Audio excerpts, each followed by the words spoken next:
All right. Good morning, everyone. Thank you for joining us on episode 172 of Blowback, Exposing Imperial Decline. I am one of your co-hosts, Billy Bob, and I am with my other co-host, Ian Cummer, who is streaming live from his dacha in Crimea. Did I pronounce dacha correctly? Dacha? Yeah, it's from the word to give because Russia it goes back to the Russian Empire actually. But yeah, so it's very common in Russia for people to have vacation homes. We have our vacation home in this warm, sunny place in Crimea. Yeah, so you're escaping what is beginning to be a very cold Moscow winter in the tropical climate of Crimea. Our special guest today is Dust James, and he is busy driving his truck through the roads of North Carolina, and so we really appreciate him joining us. And there's the big event that we are here to discuss. I referenced it in our title, and it's called. I entitled today's episode "The Ninnies Strike Back," and of course, that is a reference to the passing of our legendary co-host Carlo Parcelli. So, yeah, we wanted to talk about Carlo a little bit, reminisce, and kind of have a celebration. Really, we don't want to be have a downer discussion, but a celebration of who Carlo was and what he meant to us, really. And the Ninnies Strike Back is a bit of a. I'm trying to bring some levity there. Ninnies is what Carlo referred to. Humans in the West, especially the United States, who just didn't have their head in the game. They just did not know what was going on, and they were manipulated into having advocacy that was just, face palming. It's like, oh my God. So, and it's really our struggle. It's the struggle of, people who are interested in progress, finding out how we can change things for the better, and yet we're up against this consciousness, the ninnies who are not on board and trying to derail any kind of progress. So having said that, I would also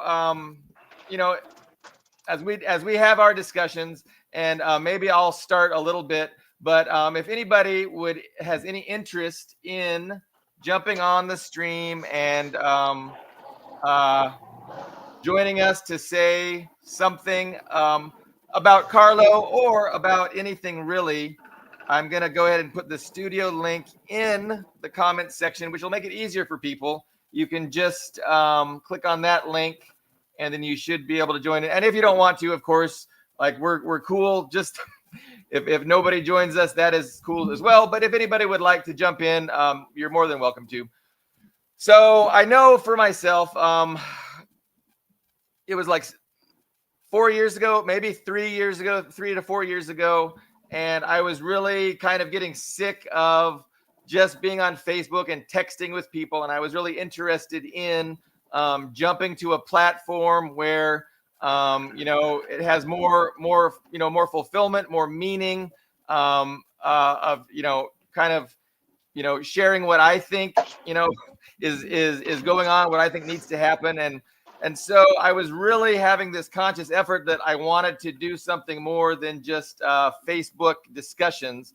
And lo and behold, Carlo Parcelli was doing this program called Foreign Policy Review. And we were friends on Facebook, and he invited me on as his guest.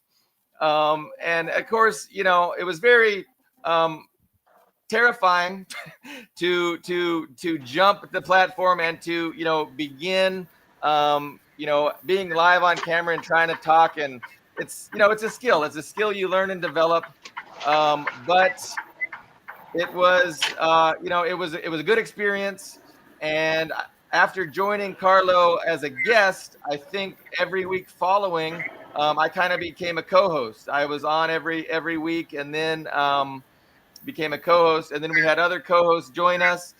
And then eventually we wanted to do something more than just once a week. And that program was limited to just a half hour or an hour, just an hour. And so that's how we came up with Blowback exposed Imperial Decline. So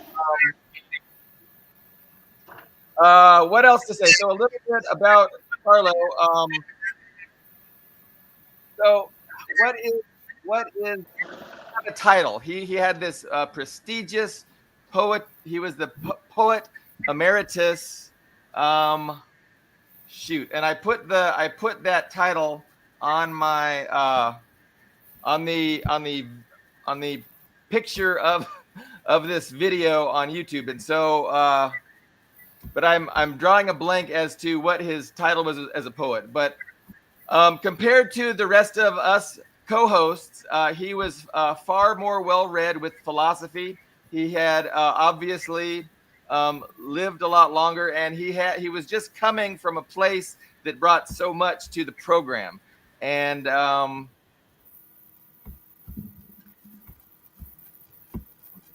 so suffice it to say, this program is not going to be the same without him, and he is already dearly missed, because like right now I'm running out of things to say, and I just want to throw it to Carlo and say, hey, say something great. Wow, we have 40 viewers.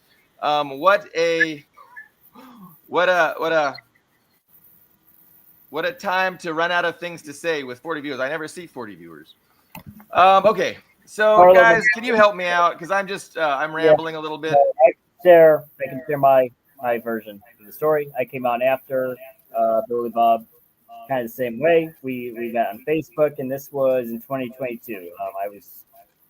I was not in Russia at the point, and I had been in Russia. Then I came back to the USA, and then the SMO and the sanctions all started, and that's when I ran into Billy Bob, and he invited me on the show, and that's where I met Carlo and Ben from Hungary, our other co-host who hasn't been on for a while, and that's where I met everybody. And I eventually became a co-host myself, and that's where we had very for me, Carlo always brought very colorful spirits to the show, because one, he was our eldest member, so he could bring up things that the rest of us were not even around for, or didn't remember, or maybe wasn't even because a lot of things happen and just aren't in textbooks. If you weren't there for it, you wouldn't even know they happened. It's just unfortunately, the harsh reality of things. If a tree falls in the forest and no one hears it, did it really happen? So Carlo would be like, well, this thing happened in the 1970s and the 1980s. Reagan, that he had a lot to say about Reagan, which I guess shouldn't be surprising. And yeah, he brought a lot of, even when we disagreed. Yeah, of course, believe it or not, the co-hosts on the show don't always agree, and that's amazing to some people, but it was very, very, very colorful and passionate. And we do have our guest, Dust. If he's not loading a truck right now, he might want to say something about Carlo also. Yes, thank you so much for asking me to come on. It really is a major loss. With brother Carlo, the show ain't going to be the same. I think I've known Billy Bob on Facebook for years, probably, right? I'm not sure. Yeah. I was trained as a anti-revisionist Marxist-Leninist by very elderly people, who were active in the struggle. And I do name Billy, and I'm a truck driver, so I do name Billy Bob with a Stalin profile. I'm going to be friends with him on the Facebook. And I saw Carlo. I don't know if I first saw Carlo when it was Foreign Policy Review or Blowback, but I know I've been seeing him for a while. And just the passion in his voice, and the dedication, and the love of art, and the love of the truth and of beauty, and he was just a valuable resource in everyone's life, and he's going to be sorely miss. I thought about a brief statement that I could say about him that I think, which is probably some points of contention our show, which I think are more points of agreement than we realize. And Brother Carlo would get mad a lot, and he would call the American populace ninnies very loudly and passionately, and this can be very off-putting, almost insulting if you just observe it randomly without any background. But I think Brother Carlo's frustration and passion came out of a love for the people. Because if you don't love the people and they're stupid and they're being manipulated, you'll be like, fuck them, whatever. But if you see people, the people you came from, in the country you live in, being actively manipulated to hurt us and hurt people around the world, you want that to change, and you have a vision of something better and a better future and a better way to be, it just puts more passion in that frustration. I think his frustration honestly his insult and frustration ironically, I believe, came out of a love for the people and a desire for things to get better. For sure, Yeah. Dust. And thank you guys for sharing that with us. It's a struggle for me to articulate, but what definitely, one of the things that struck me about Carlo was, like you guys both hit on it, he was so well read, and he would always reference things that I didn't know about, right? Like he would reference philosophical works or artists, and he was constantly doing it, and it just, again, it went to show just what a great mind he had, and how experienced and well read he was, especially compared to us kids. And sometimes it was tedious, because it's like he would go on and about a philosopher or an artist, or a work, and I would have really nothing to say because I had no idea what he was referencing. But you know what, our other guests did. I mean, he would always have long discussions with, like, Chris Black or John. I forget John's last name. But and you could tell that they had both experienced the same the same work, and they would talk about it, and we would just be sitting on the side twiddling our thumbs. But it was a learning experience. So I was thinking of, my favorite work from Carlo, and I've already posted it on Facebook, and so probably everybody watching has already read his work, and it's called it was like a draft colloquy on CIA, and I didn't even know what a colloquy was. I still don't know what a colloquy is, and I don't even know if I'm pronouncing it right. But that was a piece of art that I could truly appreciate, and it just went line by line, describing a crime that the CIA has done, and then saying, and so compared to that, Putin's not that bad. And it would just go on and on and on. And there had to have been like a list of like 30 or 40 crimes committed by the CIA. And then it would crescendo into all the regime changes and all the, so it was just a really great piece. And I was thinking of reading it, or not, but that was always, of all the poems that, and he's had many books, he's written many books on poetry as well. But that was definitely my favorite one, probably because of the, the political aspect of it. So I'll mention one more time, in the Facebook comment section, I put the studio link. If anybody was interested in jumping on stream and saying something, you're more than welcome to. But if not, and that's totally fine as well. So I'm seeing some people in the comments. It's tough. It's a tough morning. People in the comments not being the most friendly. Well, I think we got some bot. I think no, these are bots. That Goose God is a bot. Okay. Block Bonds. I mean, come on, Block Bonds is a bot. I don't know. We got into. I think it's unfortunate this happened on the Memorial episode, but we got into a bot algorithm.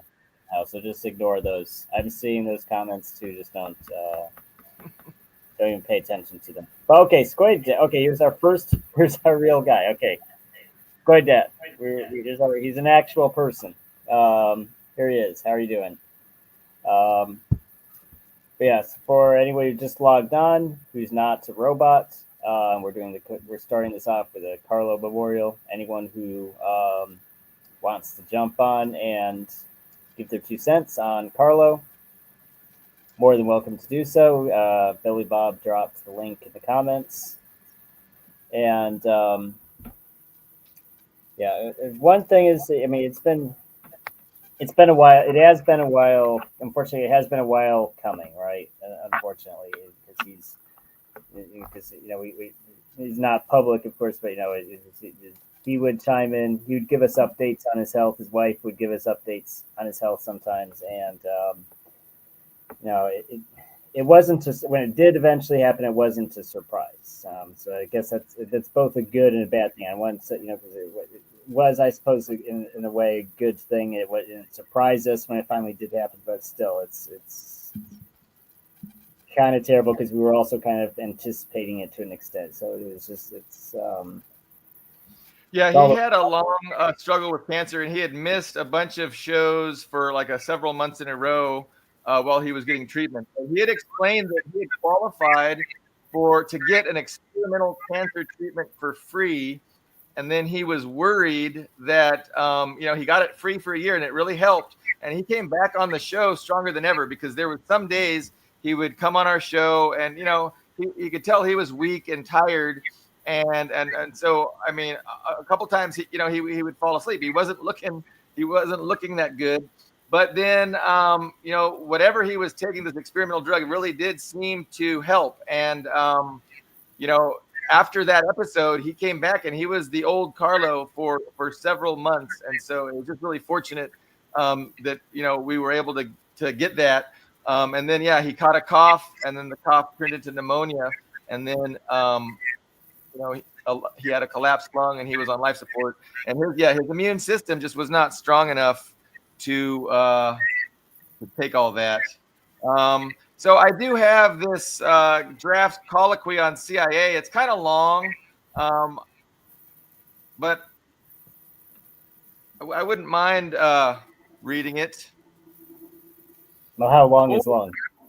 It's quite long and repetitive. I'm not sure if it's necessary before a few lines. Your description of it was rather eloquent. Okay. No, we can leave it at that. No, I appreciate your guys' feedback, so we'll just leave it at that. But yeah, the other thing I wanted to kind of contemplate on was, and I hit on it earlier, but it's really it's all of our struggle, and it's the struggle against the Ninnies, and he waged a tremendous battle against the Ninnies, and ultimately, we have to continue where he left off, but can we just talk about that aspect of things? I mean, because it is really up to us. It's our struggle to try to, develop the kind of unity that can, create a political force that can, actually force improvements in this country. And so to do that, we have to overcome this idea that that Carlo referred to as the Ninnies. And you guys have any thoughts on that aspect, like why it's so difficult to get through to certain, to most people, and why the apathy, why the confusion, why are they beholden to these ideas that are entirely disconnected from reality. Any thoughts on that aspect of things, guys? Yeah, I tended to agree with Carlo on a number of issues more than you guys, and I think it's needed. And what I think Carlo had that is often lacking on the program and lacking in certain segments of what I call the left, regardless of if they decide to call themselves that, um, is a need. The frustration is rooted in the recognition of a political reality that the U.S. populace is used to maintain internal national oppression held up by racism, as well as, largely racial based, xenophobic based othering and justification of the mass murder of oppressed nations. And I think Carlos' frustration with the American masses is legitimate and needed. I mean, I usually side with y'all that people are reformable, or they need to be, if we have any hope of building any power to address imperialism and the way people here are manipulated. We need to, and they can, but I don't think that we can unless we recognize the reality, which is, racism, sexism, anti-communism, years of indoctrination. Like I'm all for reaching even people who support fascists, like Trump. I think our core base is definitely the lower section of the working class and the oppressed, who more likely have the material incentive because they have less to lose. Well, you can reach the broader masses, the more middle class, the petty bourgeois, the Trump supporters. I think they can and should be reached, but there's a danger. And you've got to address the racism. You have to say it exists. You can't gloss over it. You can't just say it's manipulated. You got to address the reality. And I think Carlo recognized that reality. And I think if we are going to overcome the indoctrination, overcome the existing hatred, overcome these things, we have to address it. We have to passionately root it out and do that. And I think Carlo recognized it, and he had to fight for it. And I think we should continue his work and continue his legacy in that regard. So that's very interesting to hear you say that, Dust. And I take credit for you articulating what you just said clearly and loudly. I take full credit for that. That's kind of a joke, because I think we would argue with that, and that was definitely something that I would argue with you about, and then I would argue with Carlo about. And it's a nuance. It's a nuanced situation. But I would always thought that you guys kind of overly demonized the people that you just described. And so I appreciate to hear you say that we have to, and that they are reachable, and we have to reach out to them, because that's all I'm really saying as well. And so, of course, with in that outreach, there are dangers, like you said, and there is a proper way to do it. Of course, we do not want to pander to racists or legitimize racism or even pretend that it's not real. And so that's absolutely true. But it seems like, I know in the past it's frustrating to have this discussion, because it's like, because sometimes it seems like what I'm saying, you're arguing against something that I'm not saying. And so like you're arguing against a position that suggests we should pander to racists, and I don't believe that. And that's where the difficulty in communication is, and the frustration. But yeah, speaking of passion, nobody had more passion than Carlo, and that is an absolute fact. And to his credit, sometimes the passion would cause a little bit of breakdown in our ability to discuss and communicate, but that made him all the more lovable. Yes, and I think what Dust said about, well, yes, especially the othering. I mean, that's really what keeps this internal division alive, is the othering of other groups.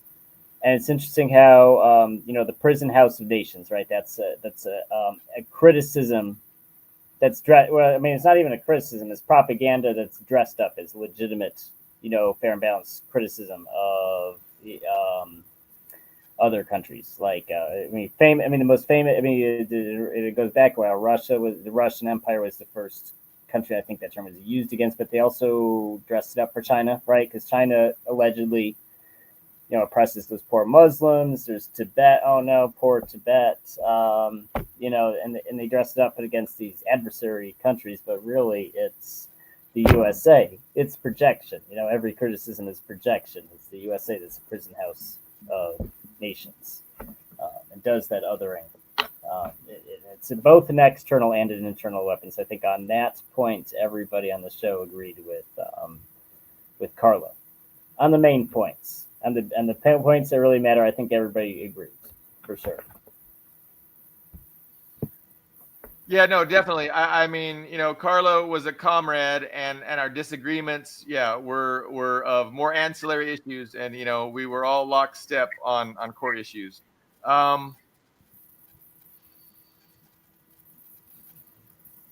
What else? I mean, yeah. Carlo definitely had some axes to grind, and with good reason. So he definitely had an anti-Trump axe.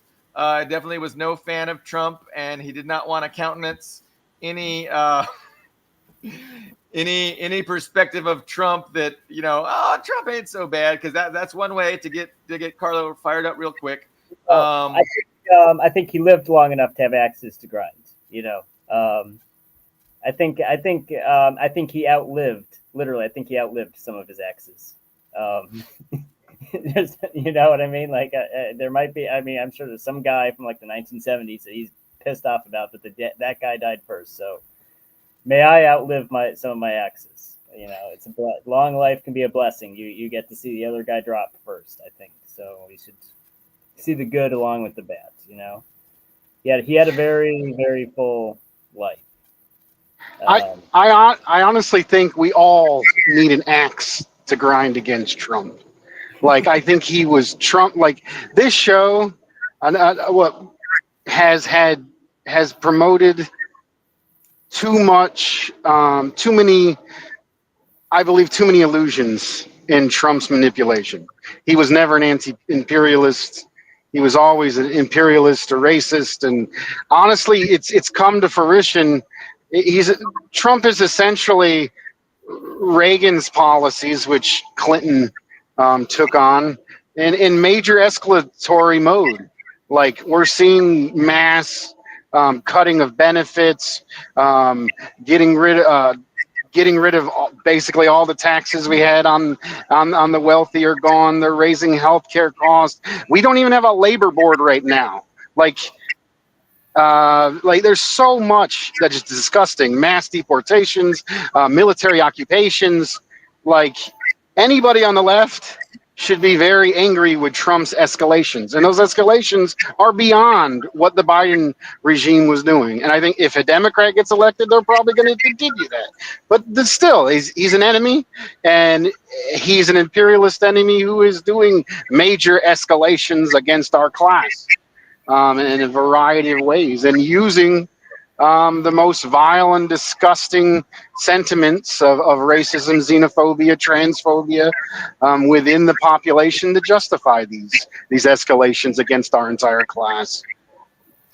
No, Dust, great topic, and let me try and weigh in on that in a particular way. I think one of the things that I try to maybe that it is first and foremost in my mind is the partisan politics. And so I am very, very wary of saying anything or doing anything that makes it sound like the Democrats are the answer. And so for that reason, I am very quick when somebody denounces Trump. I say all true, and which makes him just as bad as all the rest of them. There's an idea that I think causes conflict between us, and because if I articulate it, it's kind of as if you think, the Republicans are a little bit worse than the Democrats. And I think I kind of don't want to go there. And I try and I say, no, like, if you start thinking in those terms, you've lost, because now, you don't see the reality for what it is. And, it's a two-party system where both parties work for the same people. And it's like, one cop might, play the role of good cop, but they need each other and they're on the same team. And so there's not, to say one is worse than the other. I think I'm reticent to accept that. You know what I'm saying? And so that's what's really causes some of the the arguments that we've had. At the same time, of course, like, you can see Trump behaving and doing these crazy things that, are a bit over the top and somewhat, and you could say unprecedented in certain ways. And so, the reality is complicated, but that's always what makes me want to push back on the Trump derangement syndrome. And I'm not saying that you have that, but you definitely see that with certain people. And so any kind of universal declaration of Trump is the root of all evil, I kind of just reject that, because I think that leads to this kind of thinking that, well, we're going to just vote blue no matter who because it's better than Trump, and that's just not a solution. But I mean, I'm not accusing you of anything. I'm just trying to explain, the position that I kind of take that has caused some of the disagreements that we've had. And a lot of it, I think, is we're talking past each other, because I'm not saying that you have Trump derangement syndrome, and I'm not saying you're saying the Democrats are a lesser evil, even though in certain ways they might be, just like the good cop who decides, we're not going to, no, let's give him a cigarette instead of, slamming his balls in the drawer, is the better cop. He's the nicer cop. But they're still, working together and on the same side against us. Anyway, any thoughts on that, Dust? Oh, I have thought. So I think. Sorry, Ian. Sorry, Dust. Especially in the last few months, what's frustrating with Trump and the America First movements that did market. And this is them. This isn't anything I'm projecting onto them. This is them. They marketed themselves as the new hegemony. All right, even in those oh my gosh, in their big rallies, how they were like, we're this time, last time Trump went as an individual, this time he's a team. They really market themselves as the next hegemony, that they're tearing down the liberal establishment, replacing it with the MAGA establishment, that they're tearing down globalism, that they're America first. But the problem is they're not. I think it's annoying to everybody, regardless of where you are on the political spectrum. It's annoying because he flip-flops on everything. It does seem like, and everybody said this, both liberals and conservatives and every right-wingers, left-wingers have all said this, is like whoever talked to him last sways him. I don't know if he's getting senile or what his deal is, or if he put too many neocons in his. I even actually kind of said, well, I remember even when I was on this show, I was kind of defending that decision. It's like, well, if he's making a compromise with, the old guard's Republican Party, little Rubio bringing those fucktards onto his, excuse my language, put those guys on his administration, that could represent a compromise. But as far as I can tell, they're just walking all over him. Little Rubio's doing whatever he wants, and they're swaying. And like, I don't know if he's just gotten too old or what the hell Trump's problem is, but that's not America first. And Russians ask me, because I'm the American in town, right? So they ask me what's going on with Trump. And I think from the Russian perspective, they want to know, is this like somebody they should take, from a diplomatic perspective, is this someone they should take seriously and make long-term commitments with? But they've so like, and it's actually, which is funny because they're so important. It's so important to Trump to display strength, but I think internationally they're displaying the opposite. To an extent, to Europe maybe they're displaying strength because he did get the European Union to obey him, do whatever he wants. But I think to neutral and hostile countries, he's displaying weakness. And because Russia's like, Russia made all these offers. They were willing to, there were things they wanted from Trump, and there were concessions Russia was willing to make, right? There were some fairly big concessions. Yeah. And now they don't know what to think. It's like, what is even the point of talking to this guy? Yeah. So that's my 2 cents on the whole situation. Did you have something to say? Because I mean, I have something if you don't, but I'm sure you might. Yeah, I wanted to go ahead and respond. And I think, well, first of all, it's clear that Trump is and has always been a tool of the imperialists. And there's no question. Like, there was no need to question it. There was never a need to question it. He was never going to be an opportunity, even to be a gear in the system. No, he was their gear in the system for their destruction. There was no hope in Trump or Trumpism whatsoever that we should abide to. And the other thing is, I think there is a tendency within the left, which is a type of it's both ultra left and right tailing simultaneously. And that is the dismissal of everyone who ever told you to lesser evil vote. Like some groups, dedicated organizers, people in labor unions, people actually doing work for our class, who took a position which I disagree with, which is you should lesser evil vote Democrats. Or honestly, we have so little power in voting. Even if people were to say lesser evil vote Trump, if they were actively engaged in organizing, I would say, okay, that they're wrong, but we're not going to dismiss them. So I have trouble with the groups in the left who dismiss other groups simply based off lesser evil voting. I think voting is so inconsequential to the point where organizing is primary, and if someone is doing the work, that's what matters.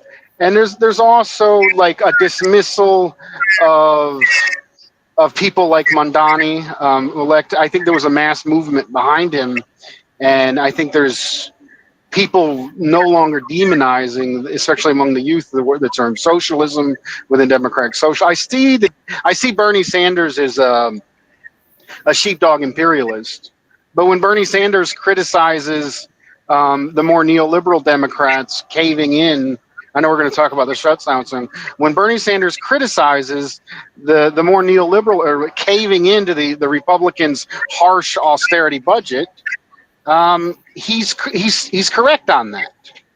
Even if he has been used to tell people to vote for Zionists, imperialist war criminals like Hillary Clinton, he's still correct on that point. And Mondani, who takes a better position on Palestine than Sanders does. Sanders he could be called a Zionist, and honestly, Mondani could be called a Zionist. Anybody who recognizes any supporter of state recognized is a Zionist, but he's better than the hardcore. And he's the mayor of New York City. He's not actively engaged in foreign policy. I think there is some nuances that need to be addressed, and I think we need to stop dismissing other people in the movement based off electoral politics, one way or the other. And there's certain political realities and avenues of organizing that need to be understood and addressed.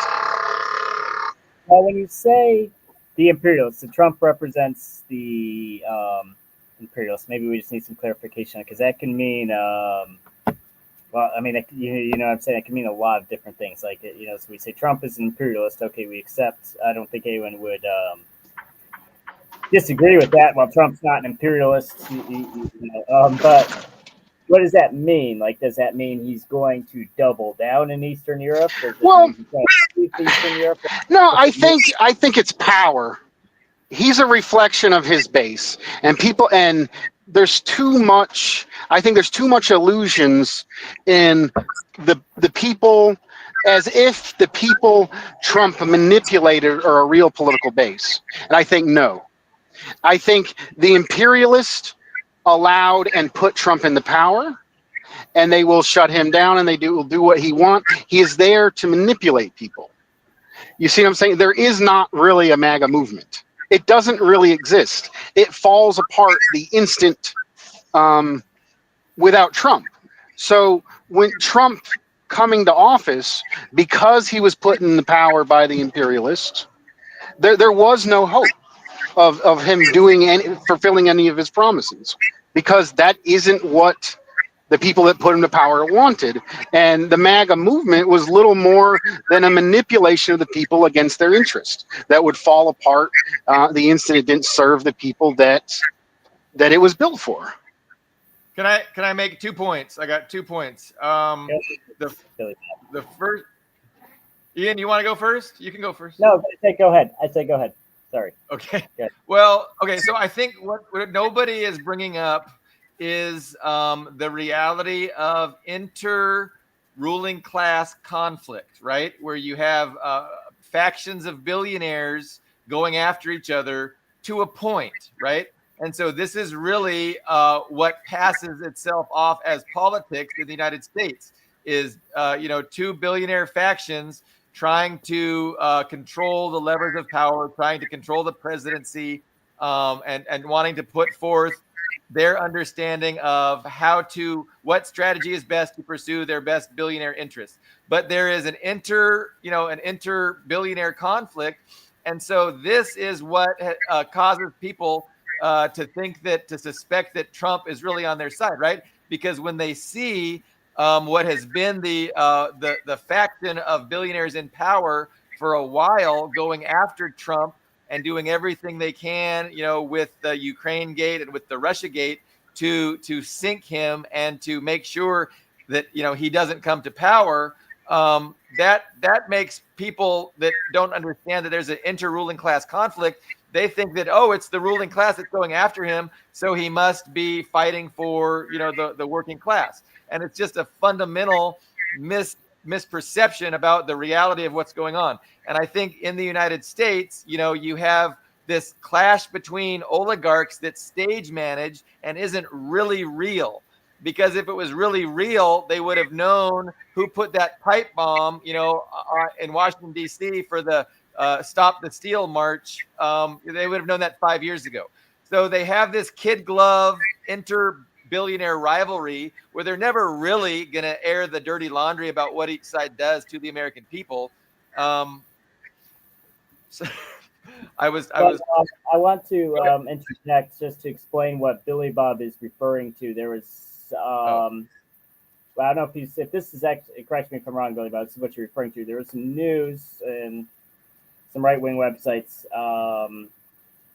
claiming that sources in the FBI had said that they just recently figured out independently that the pipe bomber on January 6th was a member of the Capitol Police. And they actually identified this woman by name. And what was actually particularly interesting about her is that she actually resigned her position in the Capitol Police and went to work at the CIA.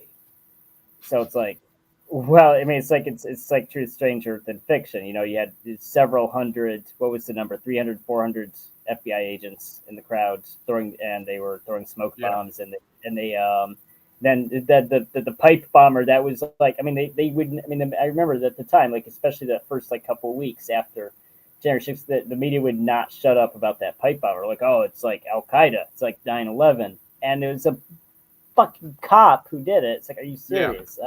It's not surprising either. Yeah. No, and so to me, to understand what December 6th was, it was an effort by one faction of the ruling class to sink Trump's chances and to create this spectacle that would, help them to facilitate, the political destruction of Trump. and so they attempted and they used it.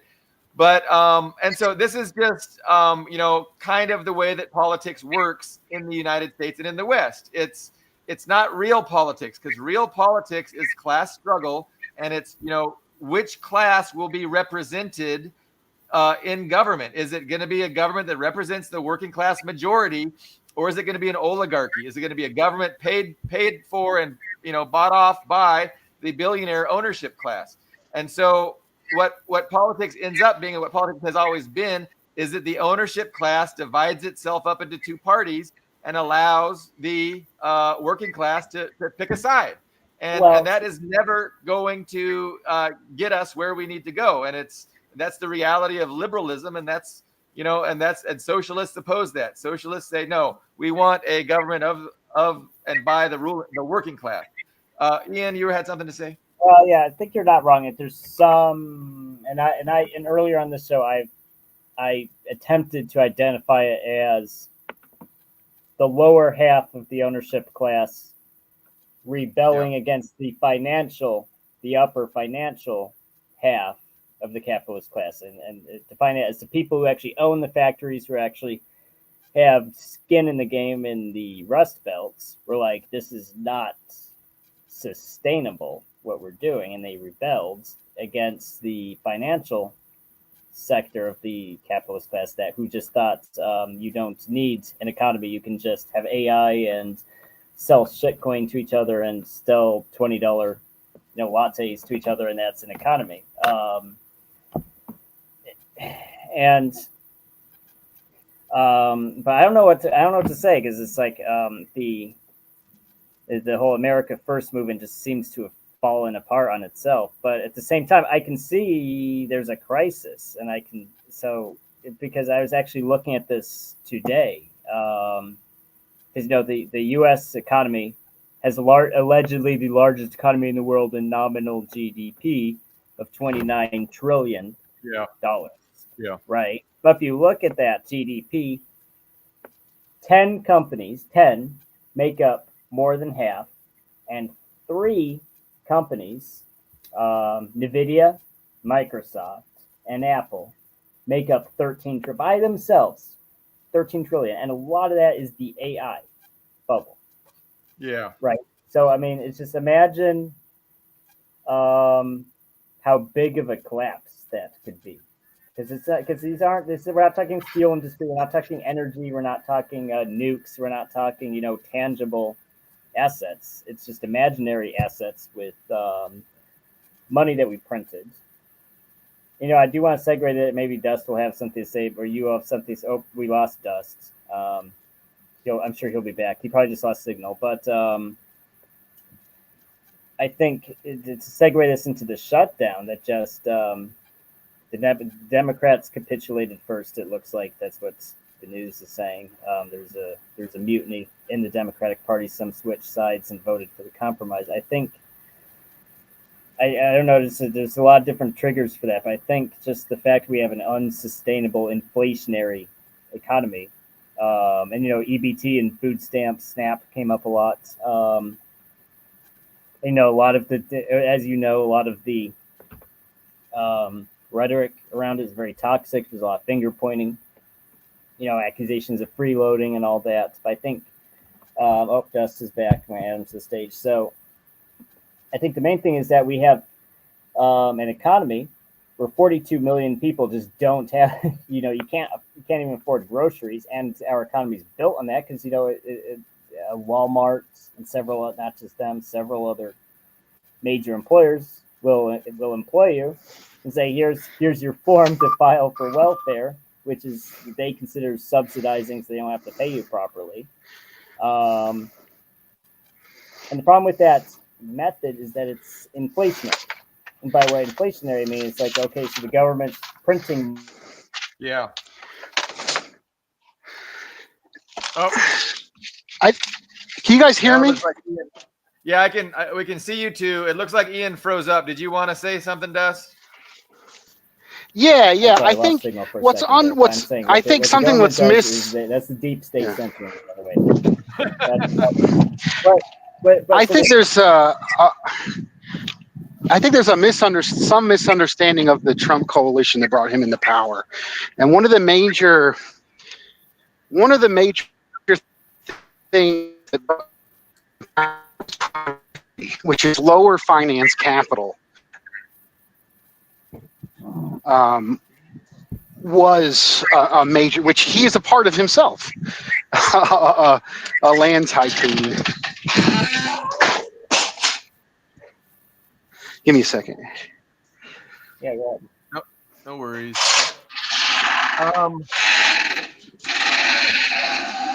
Yeah, we're gonna mute you, Dust. All right, thank you. Okay, so let me jump Let me in. finish So my thought. Let me finish my thought. I was gonna say it's okay, go ahead. inflationary. Well, imagine you have, so the government prints money, gives it to people so they can buy food and they can buy housing. And of course, this is a capitalist market economy. The prices of those things go up, which prompts the government to print more money, give it to people, and it's a vicious cycle.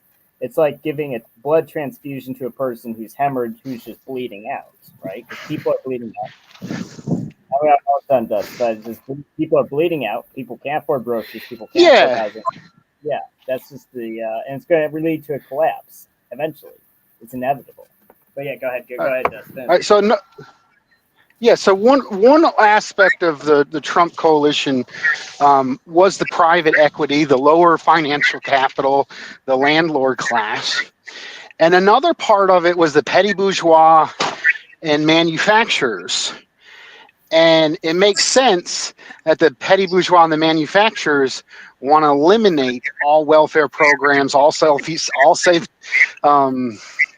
nets, and also immigration, crack down on immigration. Contrary to Trump's promises, when you do mass deportation, or very visible deportations, and harassment, the effect isn't less undocumented workers. The effect is workers who are less likely to fight for their rights, who live in fear. Repression of immigrants usually results in a lowering of wages, not a hiring of wages. So if you compare like Clinton did in the 90s, gutting the welfare, it was all about getting people to work for less. It was being desperate. Either you will work or you will starve. That is the option. And if the more social safety nets we have and we fight for as workers, regardless, even with inflation taken into consideration, the more social safety sets we have, the more welfare programs we have available, the better standard of living there is for the lower portion of the working class, and the more likely they are to go on strike, fight for their wages, and even outside the formal labor movement, like we see in COVID, the more people are to call out or not come in. If you're absolutely desperate and there is no safety net, you're less likely to call out. You're more likely to take substandard jobs. So this part of the coalition, the lower production class, the petty bourgeois, really are the ones pushing for some of the most egregious attacks onto our class through the Trump regime, that the more higher finance capitalists see as possible disruption if they push it too far. So maybe that's a fight within them, but still, as communist organized as working class people, this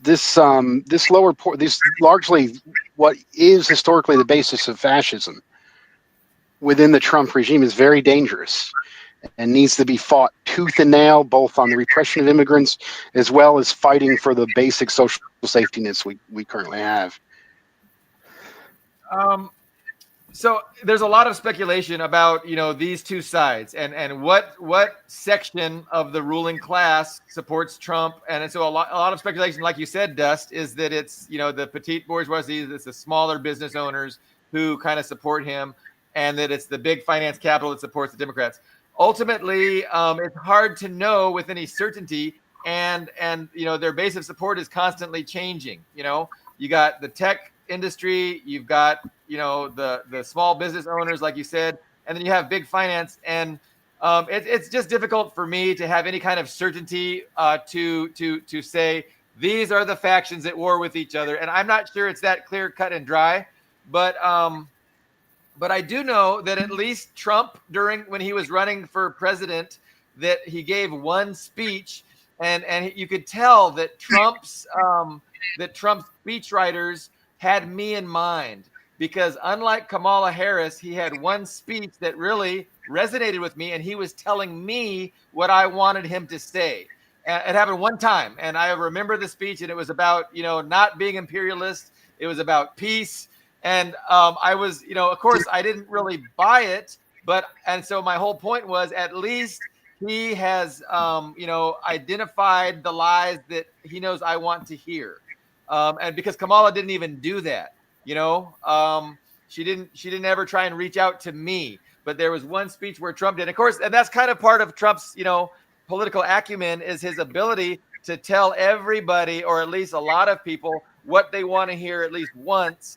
And then, and that's how he maintains, such a high base of support, because everybody's thinking, oh, well, he might not be doing it, but it's not him that is causing it not to be done. It's like people around him are forcing our poor Trump to do this. And that's part of a good politician, right? That's part of being a good, good at politics, is, keeping people unbalanced, making people think that Trump would really like to do something better, and it's just these other people that are keeping him from doing it. Anyway, that was pretty much the only things I wanted to say on those issues.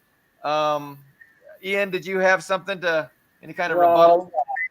I mean, the issue is I think the biggest issue with Kamala was that she was denying there was a problem. Because you kind of brought up Kamala just now, and it's like you asked, there's those people with their signs. It's like, if Kamala had won, I would be at brunch right now.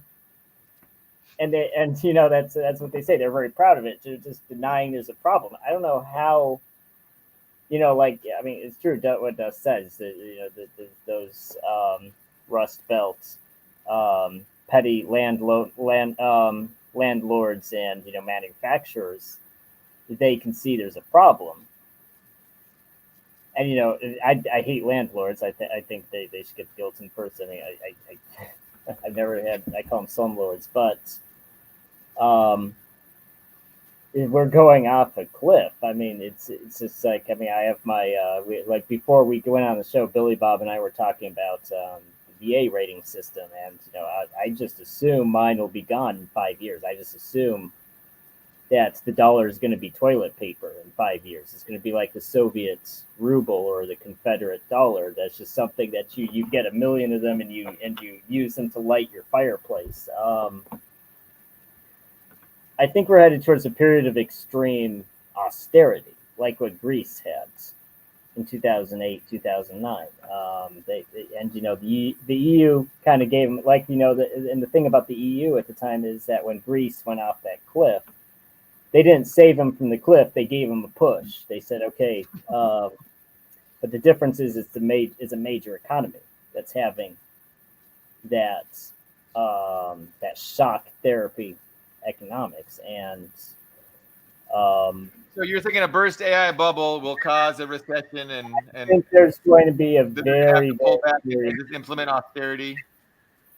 Yeah, I think there's going to be a period of very severe austerity, and it's just I would hate for that to happen. I would hate for it to happen to me first and foremost, but I'd hate for that for people who are getting, people who are getting Medicare or getting, just they need this stuff to, just keep their family off the street, for all that to collapse. I don't know how that can even be. We're so far into it. I don't even know how it can be avoided at this point. And so it's very frustrating to go on, to talk to Americans back in America, to go on Facebook, go on social media and ask them about this. And they're like, well, there's no problem. They just say, other problems. Like, well, what the hell are you talking about? I'm like, I don't even understand how people cannot realize there's a problem when we're 38 trillion. Well, the last time bubble burst and it caused a recession, China stepped in big time and help to stabilize global markets and help to stabilize the United States market. And I mean, China, of course, would do it again, you know, if if that happens and they're asked to, I don't because think China's not going to benefit from the U.S. having a recession. I don't But think it's invincible. It's like imagine if a third of the American economy, just imagine a third, like let's just say $10 trillion of the U.S. economy, which is not an exaggeration. It could just be $10 trillion just gone overnight. What are we going to do about that? What are we going to do when there's because there's 40, and I think this is what spooked. This might, I mean, I don't they're know. going to declare a crisis and start some wars.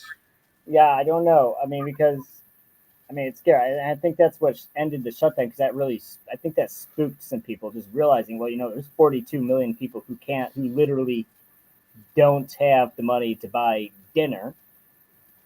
And there's no other, I don't think there's any other, there's no other developed country on earth that's that deep into the hole, right? Like Russia and China couldn't do that. If Russia said 15% of our population can't buy food or housing, so the government's just going to pay it. Well, they couldn't because they don't have the money. No normal country that does not have that reserve currency can afford it. The USA can because we have reserve currency and we can just print as much money as we want. Yeah. That ends. What are we going to do? It's so serious. Everybody wants our currency. That's called we're the global reserve currency. All the other countries want it, and they're willing to give us actual stuff for our fake paper. But again, the risk is that we're gonna, that is gonna go away. That people are gonna stop wanting our money, and then we're just gonna be just like every other country, and we're gonna have to start behaving like every other country, which will be great for humanity.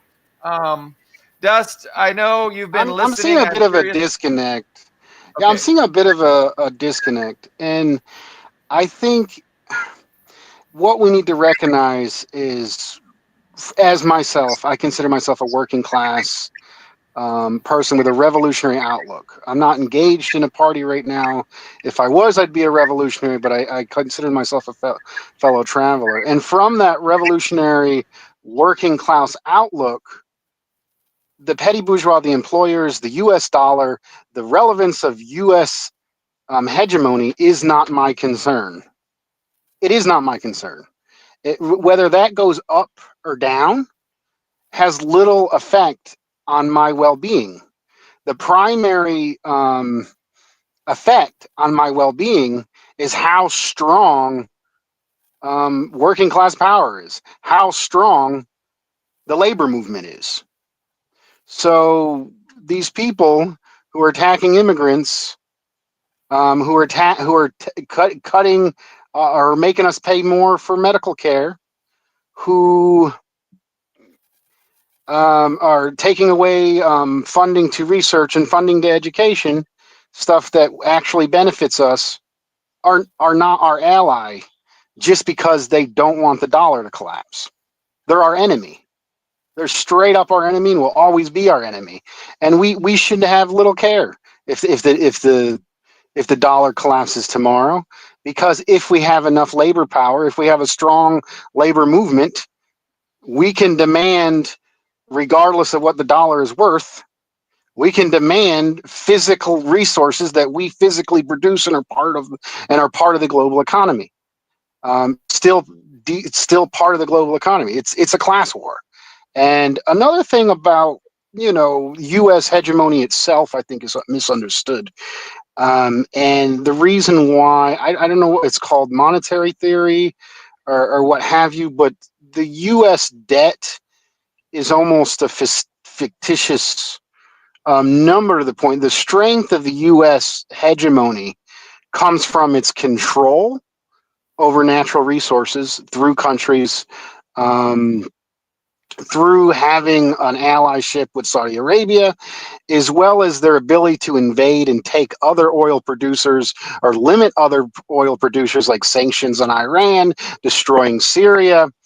Honestly, it is the strength of the U.S. military, the strength of the ability of U.S. to manipulate countries and overthrow countries to stop resistance, along with their control over oil. You add up those two things, And that's the real power of why U.S. has hegemony. And this, the financial markets are largely a fictitious representation of that. And as long as they can invade and conquer and overthrow with coups or outright coups, they will have this hegemony.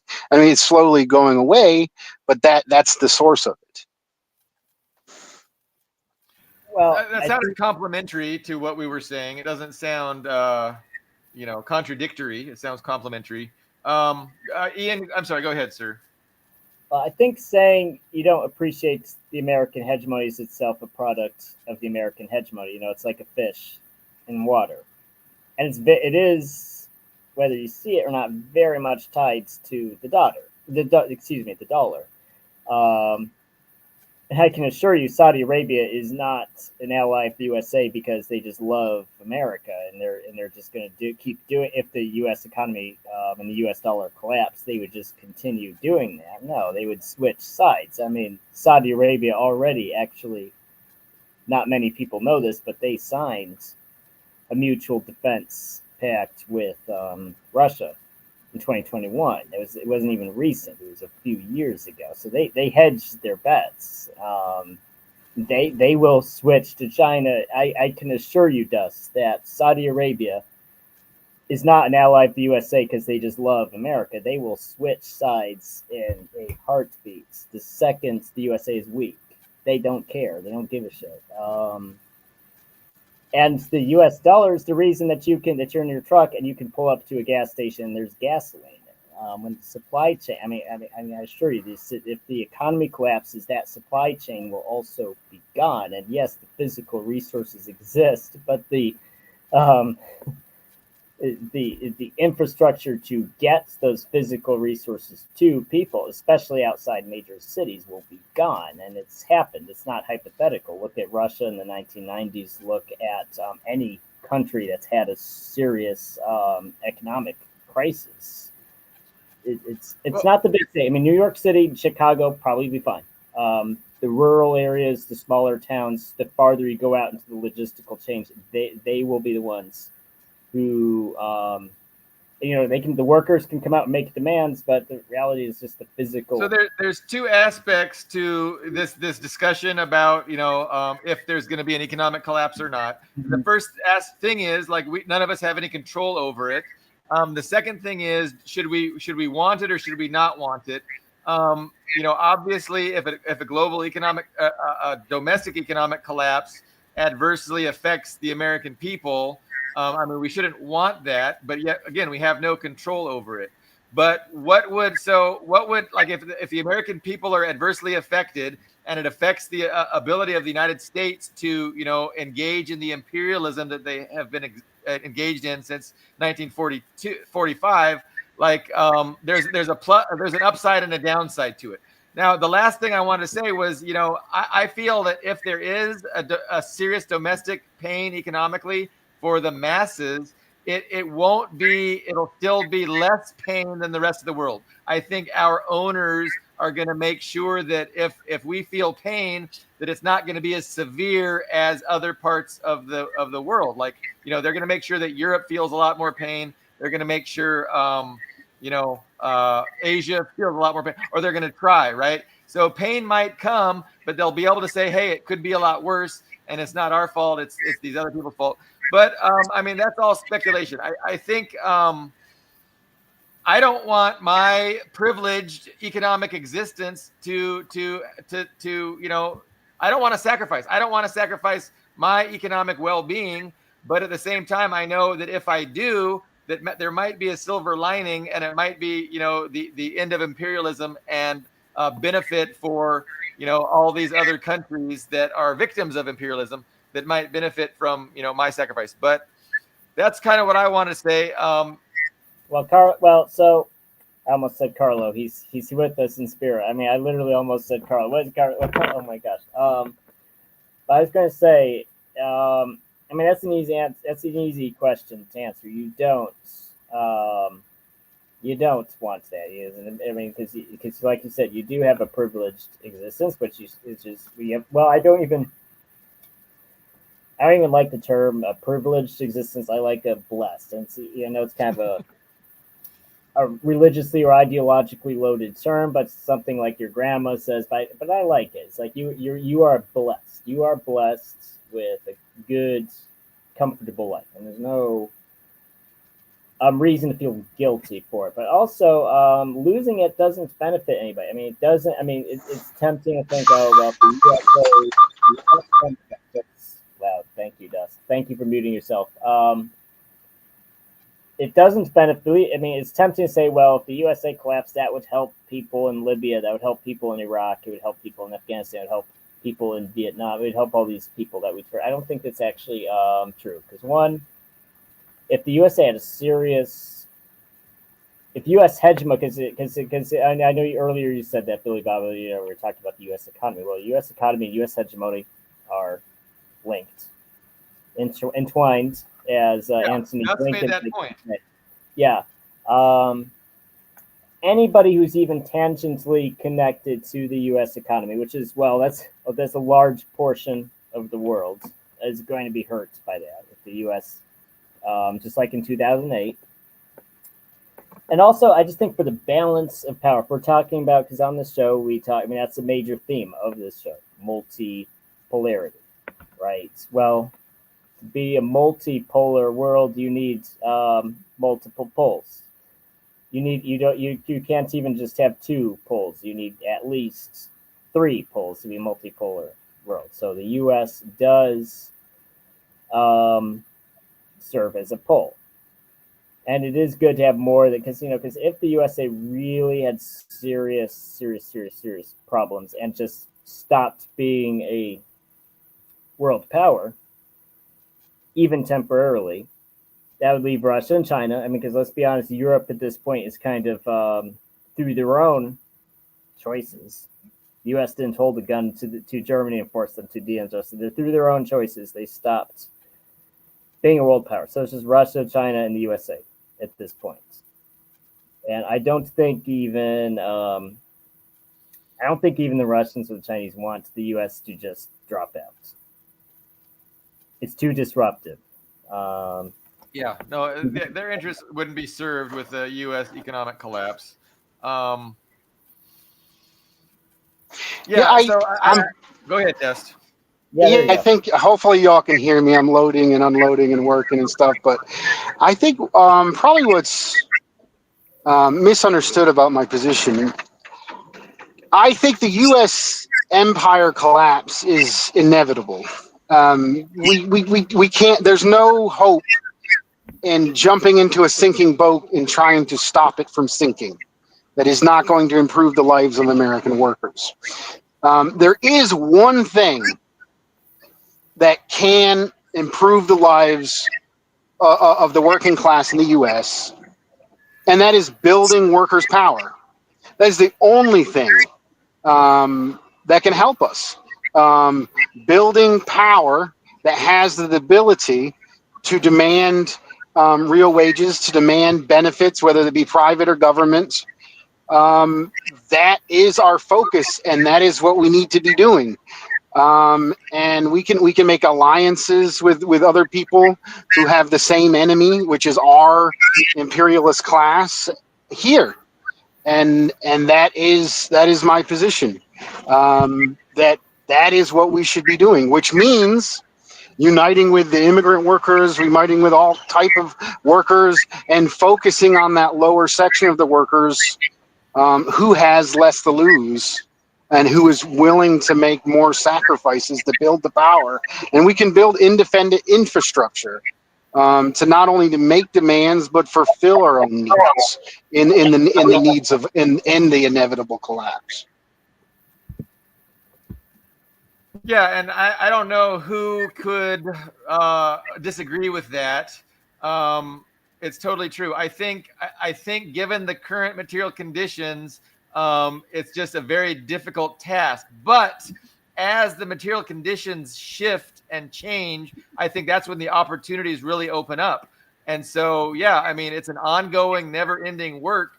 But I agree with the focus, and I agree that the most revolutionary people are those people with the least to lose. And so definitely we should have an outreach to them, and organize them and get them on board with the certain political realities that we see. Um, but I don't think we don't need to exclude, and we don't need to be rigid about our approach. We don't have to demand that other people share our exact approach and our exact strategy, especially now when there's really no strategy that's going to be effective, and we can just see due to the obstacles that we have to overcome, like we don't control the platforms of mass communication. We don't control the ideas that enter into people's minds. We have no control over that. We have no ability to to put ideas into people's minds except on our very, very small individual basis.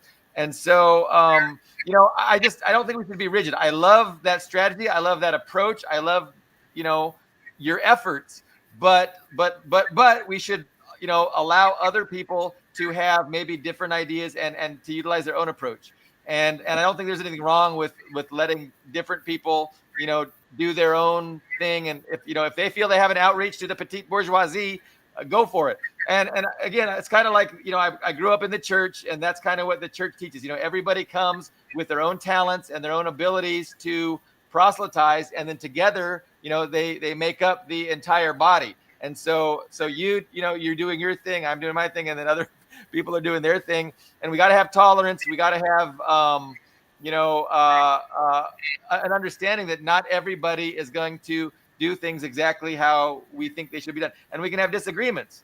And again, there are red lines. There are red lines that no, you can't pander to racism. You can't say, oh, racism is okay, come and join the Communist Party. I agree with that.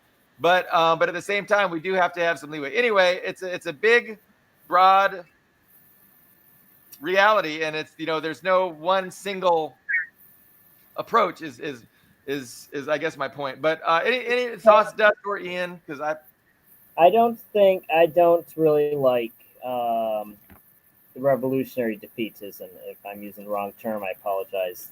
I think that's the correct terminology. Revolutionary defeatism, or revolutionary suicide, as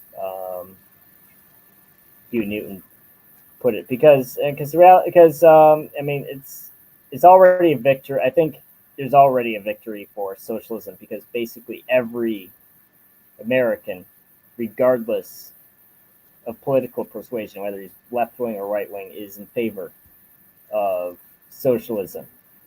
And the reason for that is because the free market, I'm not even talking about capitalism, just free market, invisible hand to laissez-faire economics has been such a total farce, not even a failure, a farce. Just a few oligarchs control everything, and everybody else becomes a wage slave, serf, renter.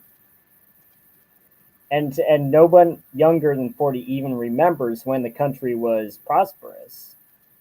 So if you talk, I mean, pretty much anybody, I mean, really, whether that person is a Republican or a Democrat, I mean, you can get pretty much all of them to agree with socialism, even if they don't call it that.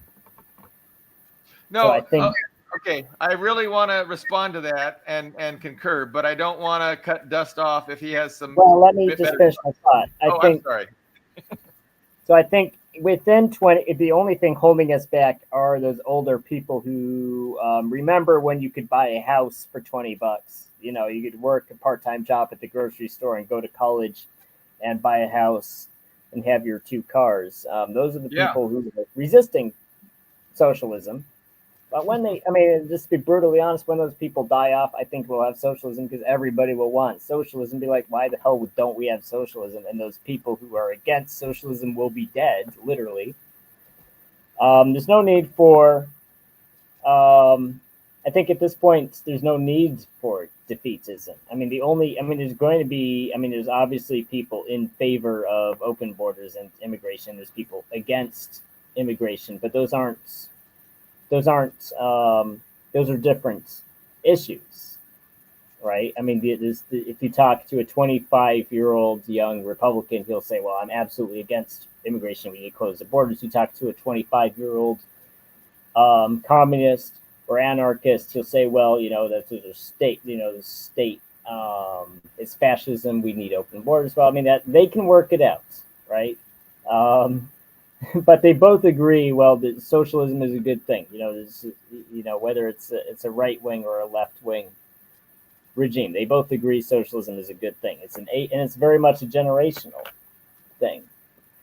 Yeah, I think the USA will have socialism within 20 years. We just need to not collapse. And I don't want to collapse. I don't want my money to become worthless.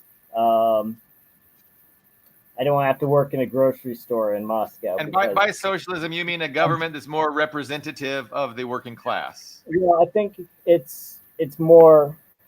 Oh my gosh, I don't want to get into how to define socialism. I think we're going to have something that more resembles Europe, what like the Nordic state. I think we'll have socialist healthcare, single payer healthcare. I think we'll have. We might even, God help me for even saying this, we might even have universal basic income or housing subsidies, family subsidies. If you have a kid, we'll get. I think we'll have all those things within 20 years. Well, we're already going to be getting some Trump bucks. Yeah, everybody's getting Trump bucks. I mean, just the fact that Trump is talking about Trump bucks shows how socialist the USA has become. Right, and didn't he acquire like 15% of NVIDIA? NVIDIA, he socialized 15% of NVIDIA. Dust, I would like to offer you to come on in. Yeah, I think that concept is incredibly naive. For that to be existence, there would actually have to be democratic control of the system, and there's not. The majority of people already support universal health care. The majority of people already support free college. The majority of the people already support all these things.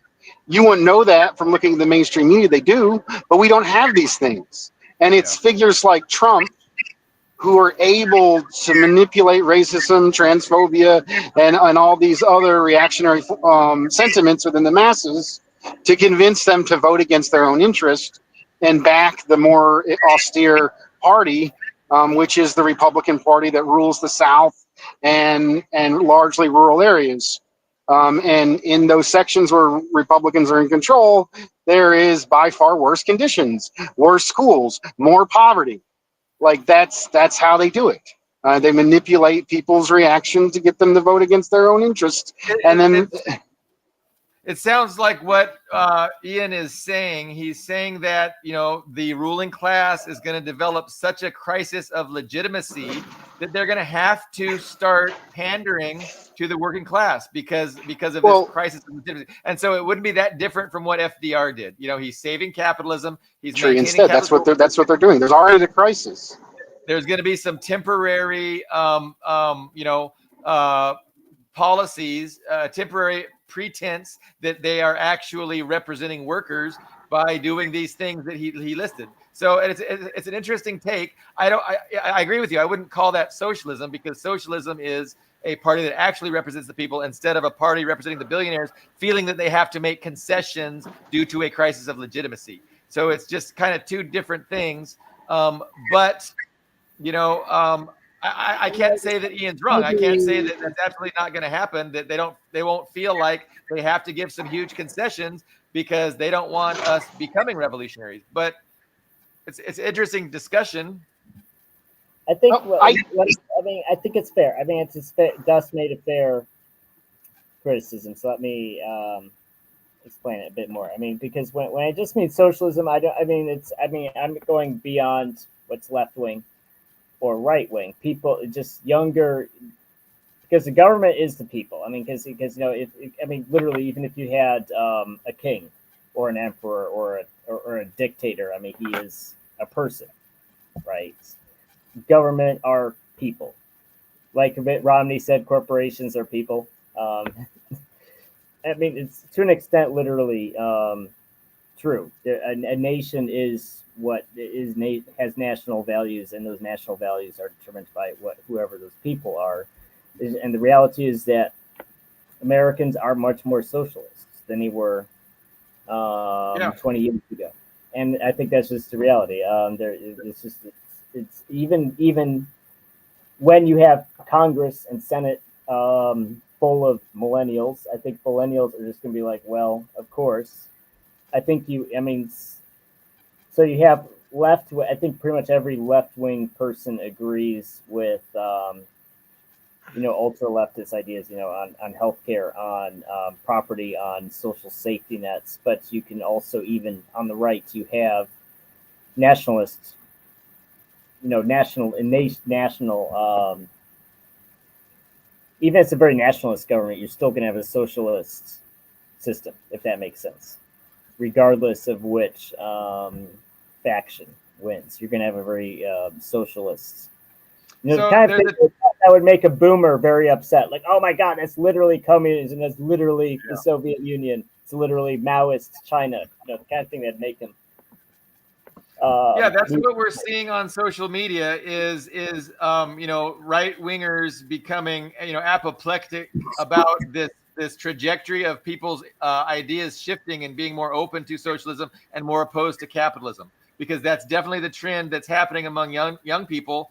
And yeah, it's freaking out the libertarian types, the right wingers who I see all the time on social media. But I do want to. I had one last point to make, and this is just kind of agreeing with what everybody's saying here. It's the material conditions are going to have to change for for us to develop a powerful coalition, and for things to change progressively in a progressive way.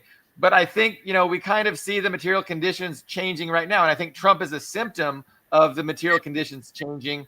And I think what I see on social media, okay, Candace Owens and Dave Smith. So these are two like libertarian right-wing figures, and both of them, like, I am watching their episodes because they're entertaining, and I like to, I feel I learn by watching them.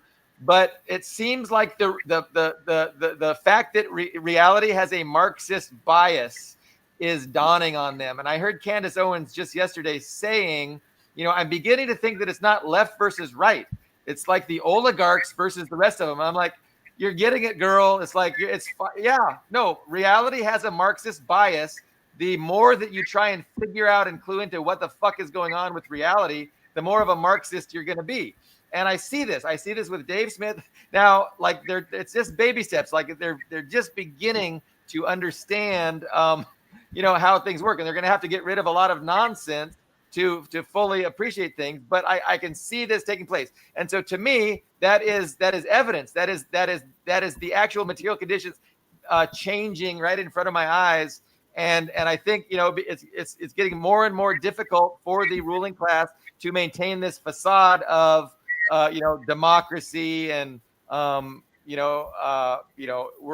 this is the be all end all of a political system is Republican democracy or a democratic republic, right? And there's no evolution that needs to take place, because again, a democratic republic is just a facade for oligarchy. It's just the whole ideology to obscure and obfuscate the reality of oligarchy.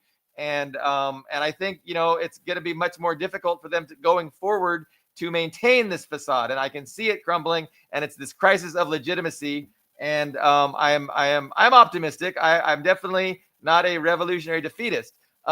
Exactly how it plays out, exactly what steps the oligarchy takes to maintain the system is, what we're going to find out in the next, few weeks, months, years. It's an hour and 30 minutes in. You guys are really good to listen to me diatribe.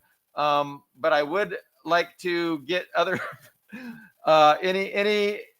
any thoughts before we wrap it up, guys? Ian or Dust? Yeah, I get just a few direct points that I could be quick on, and I could, first of all, I'll go over briefly the definitions. Revolutionary defeatism, Marx, Lenin, Stalin, Mao, was the idea in an imperialist country your main enemy is your own capitalist class. So essentially, you're supporting the working class against your enemy, and anyone you can ally against that enemy can be allied with. That's that. And then revolutionary suicide comes from Huey Newton, who was part of an oppressed nation in the United States, and basically the conditions of fascism in the United States. Are fascism for the oppressed, to the point where any resistance, their strength is so strong, they if you resist, they will kill you, and they killed him, and that's revolutionary suicide. So those are those two definitions, and it doesn't really have anything to do with cheering on or. To an extent, yeah, it is cheering on the collapse of your imperialists, but it's more of an emphasis on the working class than it is that. And in Huey Newton's case, it was a recognition that they will kill me if I continue, and they did. And the other point is, we live in a dictatorship of the bourgeoisie. So even if their illusion, their facade falls, it doesn't mean we're going to just magically get socialism. The other option is further repression and fascism, which with Trumpism, we are going down that road. And it's very clearly progressed. And it's continued and progressed under Democrats. Fascism, further repression, further austerity, further separation, utilizing hate. Hate of people based on gender, based on race, based on immigrant status. That's all progressing towards fascism, and it's being done under Democrats and Republicans alike. It's just majorly escalated under Trump. And I think the one last point on immigration is from a proletarian revolution perspective. It's not being pro-immigration or anti-immigration. I think the majority of people don't like forced migration. They don't like countries in extreme poverty and people being forced. It's about organizing working class power, which means organizing the most exploited workers who have the most incentive. So it's basically organizing all workers regardless of documented status to build a political base for power. So it's about defending and fighting for all workers. It's not about being pro immigration. No, I appreciate your perspective and clarifying those things from your point of view. I think we need to look at in the context of the Russian Revolution. The Russian Revolution started in World War One, and in that context, the imperial system had failed to such an extent. Even the most prosperous areas in the Russian Empire, Moscow and St. Petersburg, or Petrograd as they renamed it, had breadlines, right? The system had failed so extensively. Even the most privileged and well-to-do people in the system were waiting in the street for bread, and that's the conditions that communism succeeded, because the previous system had failed. And actually, even more than that, I mean, it failed so extensively, even the emperor himself abdicated, which I think he was the first Russian Empire. No one else, the rest just died. He was the first to actually abdicate the throne. That's how seriously the system failed. Then you had the interim government, which also failed to resolve the economic problems. But what I'm really, maybe I'm not being clear enough on this show, but I'd really just say we don't need a collapse in the USA. We don't need,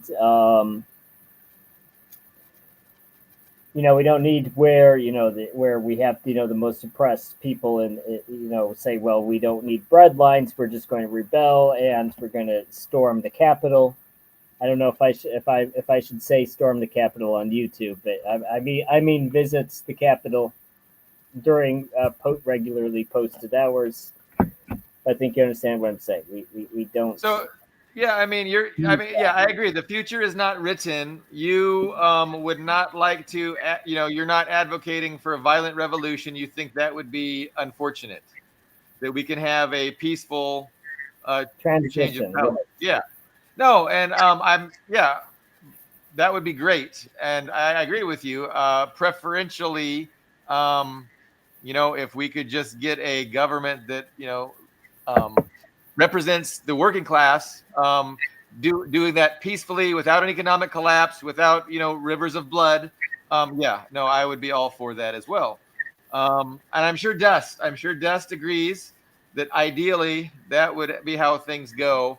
But I don't, I don't fear a bloody revolution because I think, we're just way, way, way, way, way like, you can't compare us to Russia in 1917. It's just different. And we are not a revolutionary people, and we're not being pushed in revolutionary directions, at least violent revolutionary. Um, you know, what do you think, Dust? I mean, would you agree that you could probably agree with Ian that I think, you would prefer a I, peaceful transition? yeah, I think the further down you go, the more revolutionary the people, because it's the class and that's the base of the class. But overall, I think all people who want revolution primarily want to improve conditions, and in a violent revolution, at least in the short term, Yeah, doesn't. yeah, But I think only I think I have a recognition of the reality that everything is class struggle, and the only way to improve conditions is to build power for our class, which is the only class that can build socialism in a new society. When we make gains, if we organize and we make gains, they will violently repress us, and then we have to defend those gains. And the extent of the violence is chosen by the capitalists and the imperialists, not the working class simply trying to improve their conditions. We certainly aren't ultras and advocating people to take up guns and immediately have some display of energy and outlet that ultimately hurts the people we're trying to defend. and I want to, I'm being contradicted by a commenter, and so let me just clarify. I like what she's saying. So she's Ms. Jonah of the Ark. So first, she asked me, when has this ever happened peacefully? And no, I agree. It's rare, but I mean, Venezuela, they took power there peacefully. Daniel Ortega in Nicaragua won an election, and he's in power there, and it's temporary because we're about to maybe bomb Venezuela because of the fact that 20 years ago, 25 years ago, the socialists came to power in an election. But and then I said the American people are not revolutionary, and she's like, that is not true. What about yeah, of course. I'm speaking more to the the mindset of Americans today.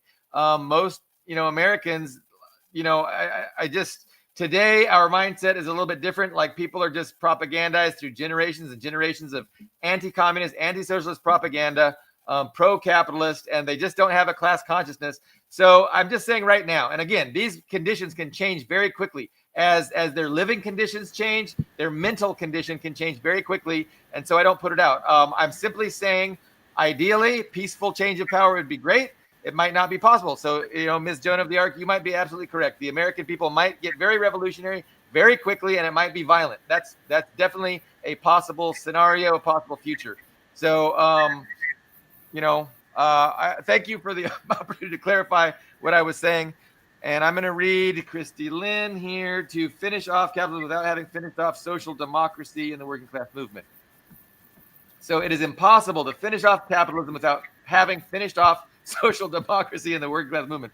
And I like that. Like social democracy is kind of the idea that reformism is possible. Incremental reformism. We're in the ballot box. And I think that's impossible because ultimately, at least in the imperial core where it really matters, maybe they'll let them do it in Venezuela or Nicaragua, but in the imperial core, they own the vote counting machines. And so they will never let anybody, win in an electoral process that is going to challenge their interests. And if they do, well, they can always just give that person lead poisoning, like they did with JFK. But all kinds of different perspectives and thoughts on this complicated reality that we are all experiencing. Dust, any last words? Last words. I we're kind of going in circles with the ideological discussion. It's probably the news.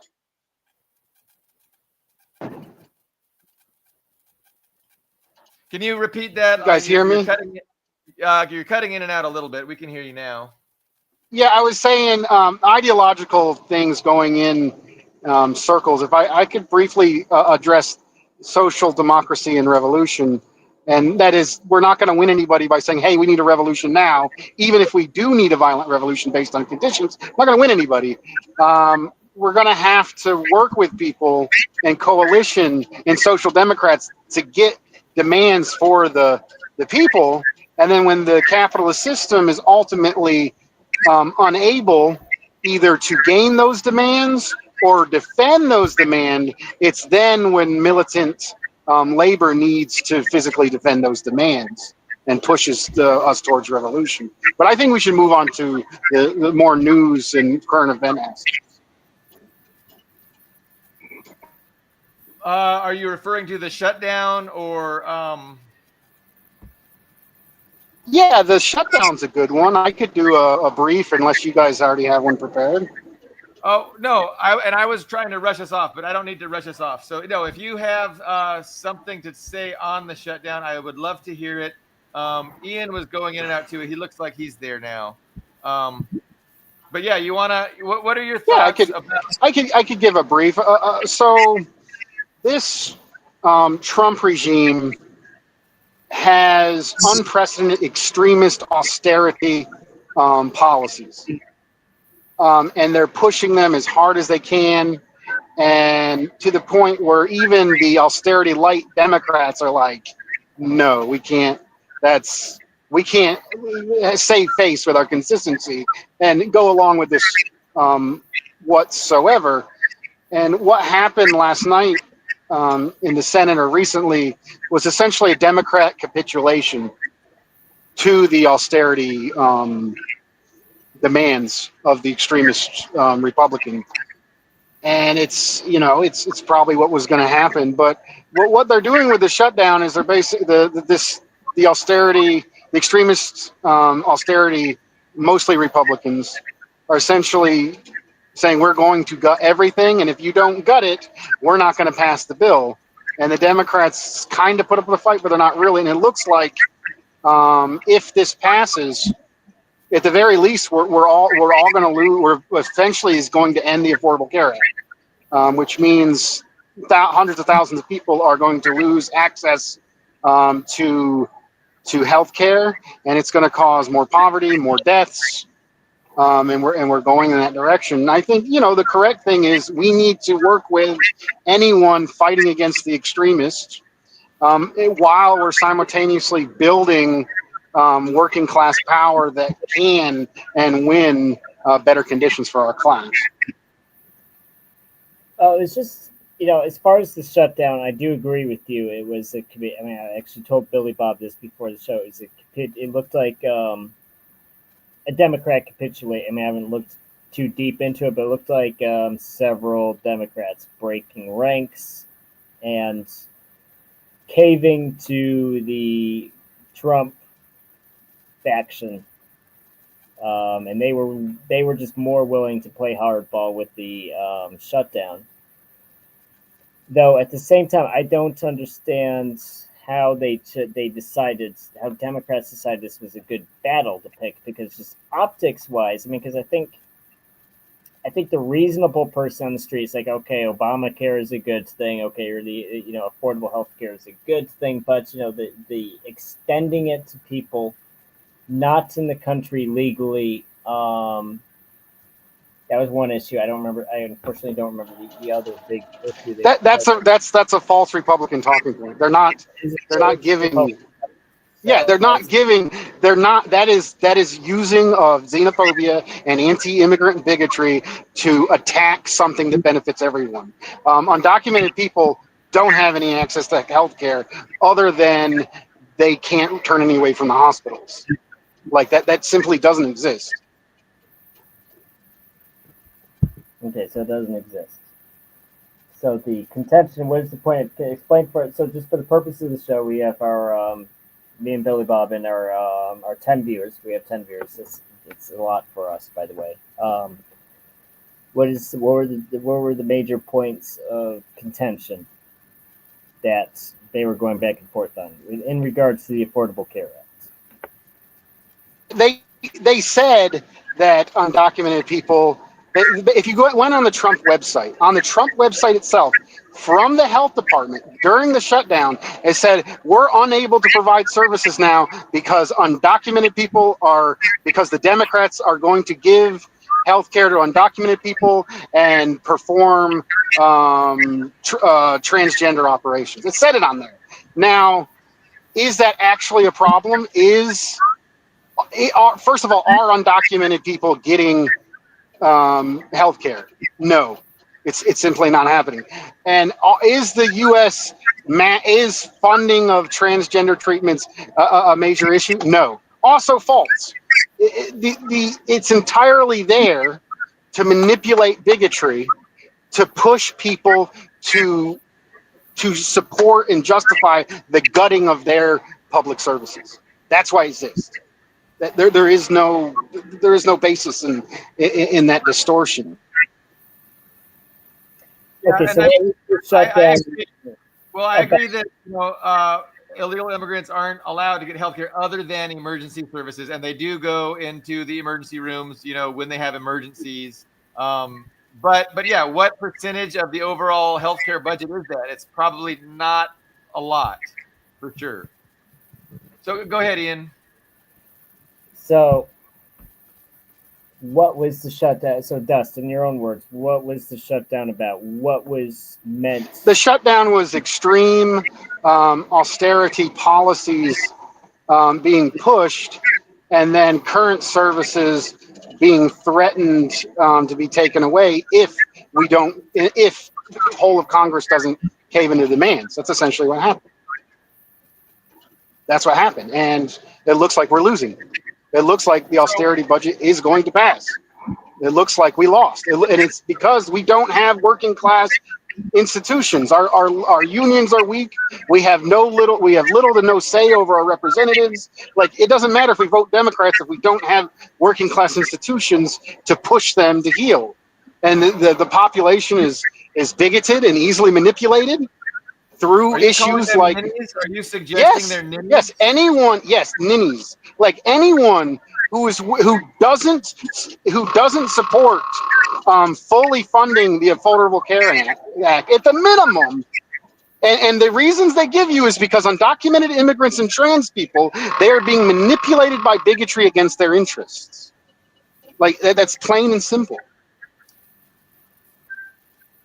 No, I agree. I think that's true. I agree with the strategy. The strategy is to, under the guise of blaming, these people that are powerless, undocumented workers and things like that, blaming them and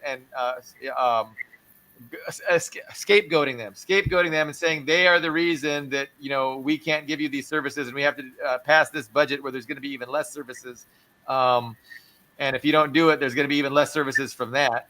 But yeah, I mean, I would just agree, and you're not. This isn't to disagree with you, Des, but I would just say that the Democrats are fully complicit in this. It's a spectacle. It's a theater. This has been scripted. It's playing out according to a script. And there's no opposition to it. It's one party, the oligarch party, that's marching this forward. And the way they're doing it is to, try and maintain this fiction that there's just two parties and the one party is just strong and the other party just has to capitulate or else. It's nonsense. That's the story that they're telling to justify the oligarchs, increasing their repression.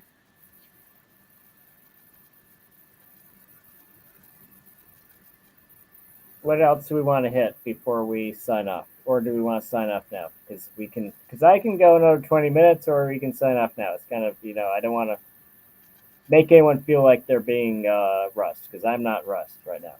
I don't know. Dust, you got more to say, or different topic or same topic, but more information for us? So I wanted to see how everybody's feeling because I can argue about this topic or the next topic. I just want to make sure I'm not forcing anybody. Is there any? Does anybody else have a news item prepared for any recent events? Well, we could have talked about. I guess there's a blackout now for the first time in Ukraine. Pokrovsk seems like it's going to be under Russian control very soon.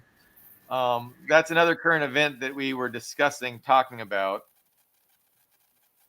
I wouldn't have much input, but I'd be interested in listening to either you and Ian on that topic. Ian, since you're geographically closer, you probably are the expert.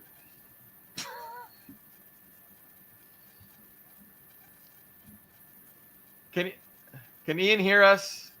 It strikes me that he's not hearing what we're saying. Ian, thumbs up if you can hear us. Okay, I don't know what's going on with Ian. So some technical difficulties at the moment. But yeah, we definitely. I don't mind, sharing my perspective of what's been happening in Ukraine over the last week or two, which I can do. So yeah, we've been talking about Pokrovsk for weeks, and it seems like there's a battle over the reality of it. There's Ukraine-friendly media telling one story, Russian-friendly media telling another, and somebody's got to be lying. And it just seems more and more like it's Ukraine that's lying, given the evidence that we have. And so it's an important victory for Russia to be able to take that city, and it's just demonstrates how Russia's only going to get stronger, and it's just going to improve their position, and things are going to start to snowball. Really, it's the snowball effect, and so that's kind of what Pokrovsk represents. And then the other thing with the blackouts, I think it's an unprecedented missile and drone attack by Russia against energy infrastructure in Ukraine. And heretofore, they have avoided going after these targets. And the fact that they're going after these targets now is just indicative of the fact that they've had a willingness, a new willingness to escalate in an unprecedented way. And so what that means, I think we're going to find out. But it definitely means that the poor people in Ukraine are going to be struggling this winter, and there's going to be a lot of pressure on Zelensky, and how he responds to that is gonna determine how things go. But Ian, can you hear me at all? Because I don't know if anybody can hear me. I can hear you, and I cut out for a minute there. I apologize. About a minute ago, I cut out. I've been cutting out sometimes, but I think that's a good summary when it comes to the USA and the rules-based order, as they like to call themselves. I think Ukraine's a very important battlefront. I think it really calls into question people's understanding of power dynamics and also scale, because previously we've only had just the American perspective on small isolated countries. So they did so like, for example, 2003, they invaded Iraq. There's shock and awe. They attacked power plants. They attacked what they called strategic sites, dual purpose sites, and basically they took the whole country in a few months. And so the narrative was that the USA is the world's last that's the world's last superpower. They can do that to any country, and it's just that's the power dynamic. But now we're seeing in Ukraine. Okay, what does it look like when you have Russia fighting this Ukraine, which is a lot smaller than Russia and has a much smaller population than Russia, but they're backed by 50 other countries, giving them an infant. So you have Ukraine, which has probably 3 or 4 million military-age males who can fight, and you have Europe and the USA giving them as many weapons as they need, and giving them as much capital as they need, giving them as much materials as they need. A Ukrainian power station is destroyed by Russian missiles. What happens? They send in the parts from from the Czechs, from Poland, from whoever to repair that power station. And what happens when a Ukrainian factory is destroyed? They send in more parts from Europe or the USA. They send in U.S. Patriot missiles. They send in tanks. They send in whatever they need.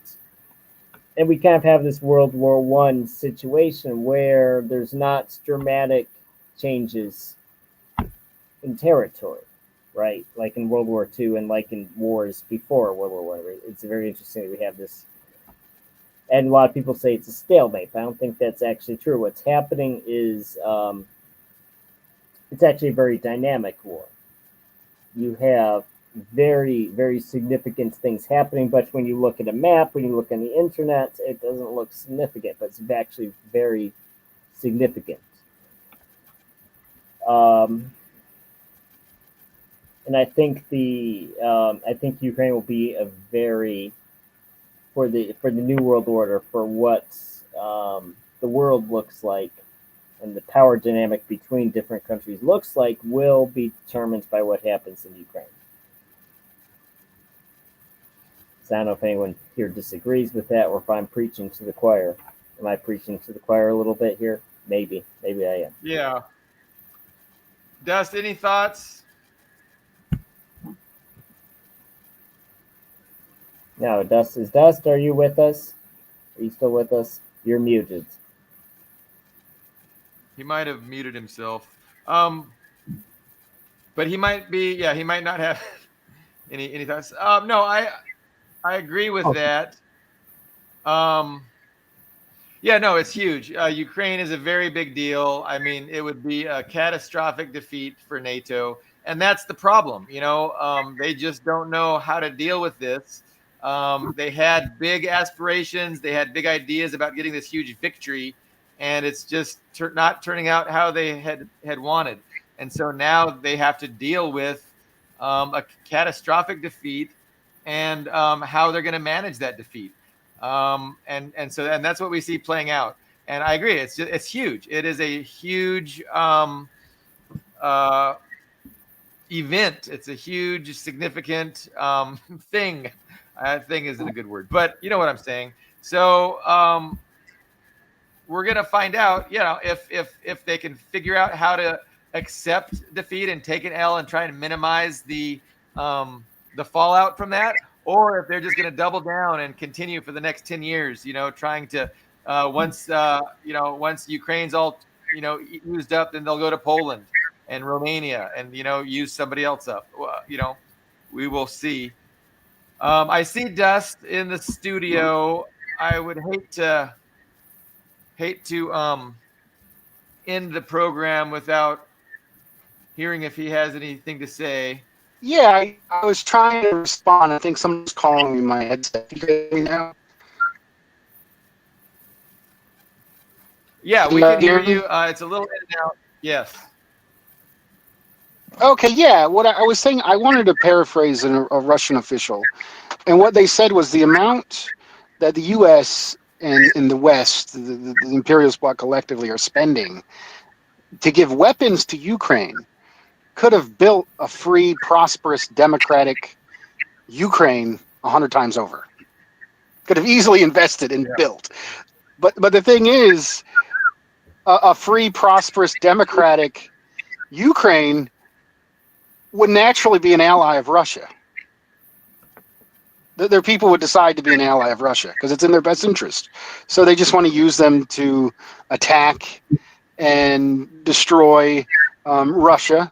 So ultimately, I don't think it's even Russia's resources or it's Russia's geopolitical position being able to be an ally of oppressed nations and nations that could be competitors to their energy dominance.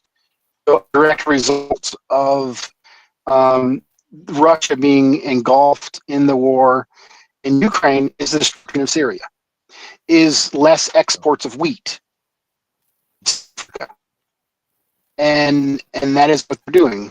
And it really makes me mad that people say I support Ukraine when they support Ukraine's destruction, when people who are pro peace, pro prosperity, pro working with Russia are actually supporting the people of Ukraine and their sovereignty.